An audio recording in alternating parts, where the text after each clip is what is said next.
Manjummel boys cinema നിർമ്മാതാക്കളുടെ bank അക്കൗണ്ടുകൾ മരവിപ്പിക്കാൻ Ernakulam sub കോടതി ഉത്തരവിട്ടു. അരൂർ സ്വദേശി സിറാജ്, വലിയത്തറ ഹമീദ് എന്നിവർ സമർപ്പിച്ച ഹർജിയിലാണ് ഉത്തരവ്. പറവ ഫിലിംസിന്റെയും പാർട്ണർ ഷോൺ ആന്റണിയുടെയും 40 കോടി രൂപയുടെ ബാങ്ക് അക്കൗണ്ടാണ് മരവിപ്പിച്ചത്.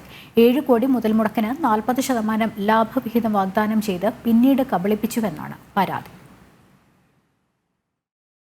ചിത്രത്തിന്റെ നിർമ്മാണത്തിന് 7 കോടി രൂപ മുതൽ മുടക്കിയ അരൂർ സ്വദേശി സിറാജ്, വലിയത്തറ ഹമീദായിരുന്നു ഹർജി നൽകിയിരുന്നത്. 40% ലാഭവിഹിതം വാഗ്ദാനം ചെയ്ത് നിർമ്മാതാക്കൾ പണം കൈപ്പറ്റിയ ശേഷം ലാഭവിഹിതമോ മുതൽ മുടക്കോ നൽകാതെ കബളിപ്പിച്ചെന്നായിരുന്നു ഹർജി. ആഗോളതലത്തിൽ ഇതുവരെ 220 കോടി രൂപ ചിത്രം കളക്ഷൻ നേടിയിട്ടുണ്ടെന്നും OTT പ്ലാറ്റ്ഫോമുകൾ മുഖേനയും ചിത്രം 20 കോടിയോളം രൂപ നേടിയിട്ടുണ്ടെന്നും ഹർജിയിൽ പറയുന്നു. നിർമ്മാതാക്കൾ യാതൊരു തുകയും ചെലവാക്കിയിട്ടില്ലെന്നും 22 കോടി രൂപ ചെലവ് വരുമെന്ന് പറഞ്ഞാണ് 7 കോടി രൂപ വാങ്ങിയതെന്നും ഹർജിയിൽ ചൂണ്ടിക്കാട്ടുന്നു. ഹർജിയിൽ ചിത്രത്തിന്റെ നിർമ്മാതാക്കളായ സൗബിൻ ഷാഹിർ, ബാബു ഷാഹിർ എന്നിവർക്കും കോടതി നോട്ടീസ് അയച്ചു. ഹർജിക്കാർക്ക് വേണ്ടി അഡ്വക്കേറ്റ് സൈബി ജോസ് കിടങ്ങൂർ ഹാജരായി. ജനം, കൊച്ചി.